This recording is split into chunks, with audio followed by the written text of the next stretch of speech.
Lucas responds to the Cade Dillard Garrett Alberson incident with a big suspension. We'll talk Donny Schatz' near future and why he's got a big incentive to find more rides. Plus, we'll talk World of Outlaws and Super DIRTCar series. Let's go.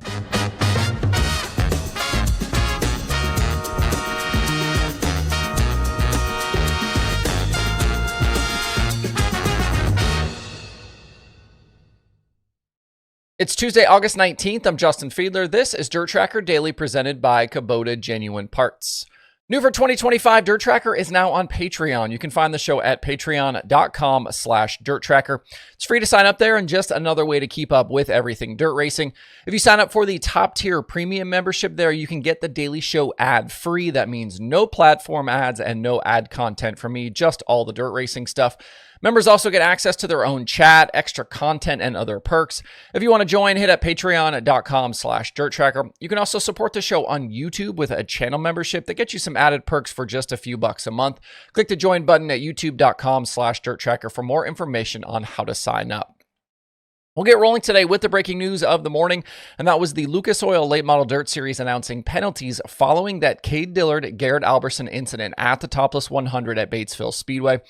In the second of two Friday prelim features, the two tangled on a restart with 18 to go. Dillard was leading, and Alberson threw a slider at him into turns 1 and 2. It initially looked like the slider would clear, but Alberson lost a lot of momentum, and Dillard ended up running into the back of the 58. Dillard could have gotten on the brakes to avoid the contact, but instead it looked like he got into the throttle and drove through Alberson's machine, sending him spinning through the air down the backstretch. Both cars were done for the night, and afterwards, Dillard had some very pointed comments about Alberson, including saying, quote, "I hope they have to send his back to the jig," and, quote, "if he touches me again, I'll total him out again." Dillard didn't race on Saturday, and I've heard a few people say he was told not to return by the series. I do not have confirmation on that, though, just kind of some rumblings and a couple of comments. As of this morning, the Lucas Oil Late Model Dirt Series has suspended Dillard for 6 months from all series competition.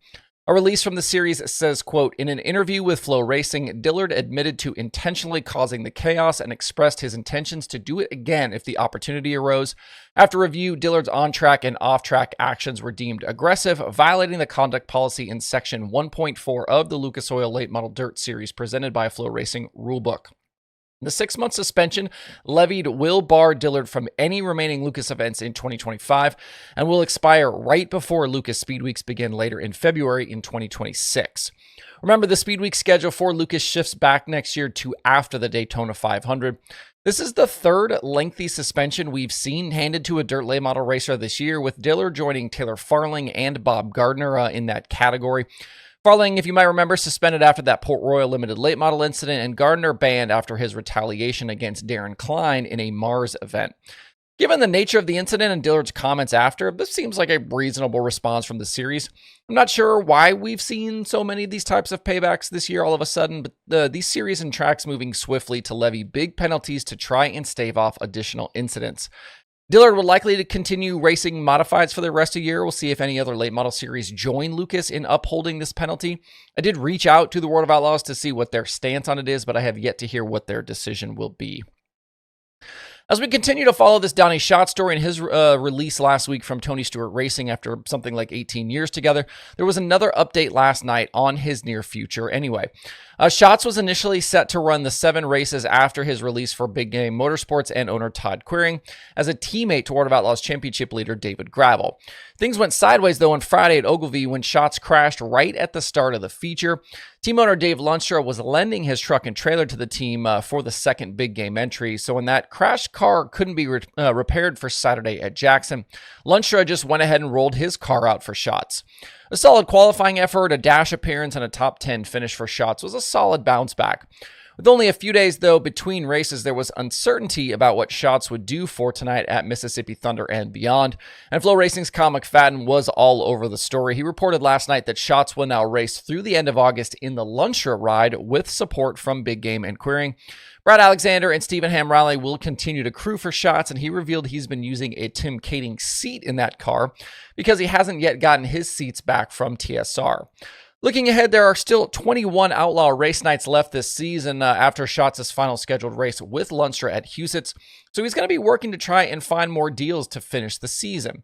He's currently a solid 6th in the Outlaw standings.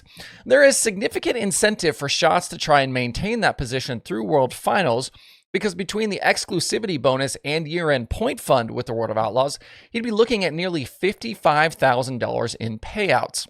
And that would obviously be on top of any purse money earned down the stretch.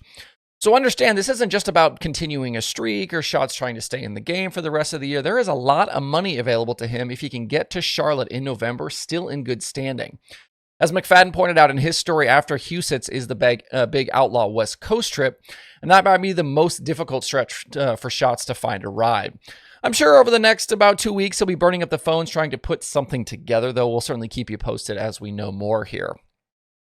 Tonight's Outlaw show in Mississippi Thunder will be the first ever stop for the series at the Wisconsin track. It's been a regular on the World of Outlaws late model tour, and other sprint car races have happened there, but not the Outlaws.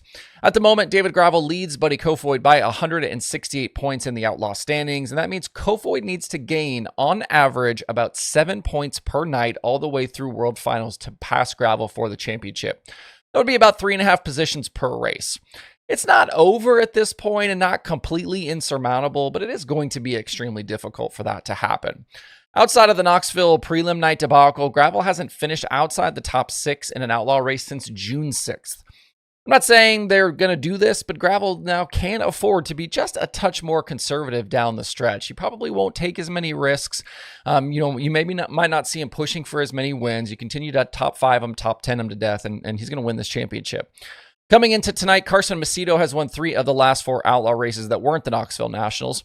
Buddy Kofoid also winning during that stretch as well. After tonight, the Outlaws head to North Dakota for Friday and Saturday stops at River Cities and Red River Valley. In other action last night, Tim Sears Jr. was a first-time winner with the Super DIRTcar Series. He went 8th to the win at Brewerton Speedway during Summerfast action, topping championship leader Matt Williamson and Jimmy Phelps. Sears had made 110 previous starts without a victory. With Alex Jankowski down in 6th and Matt Shepard ending up 20th, Williamson extended his points lead with 2 more Summerfast nights still to go. The series heads to Land of Legends today and Fulton on Wednesday.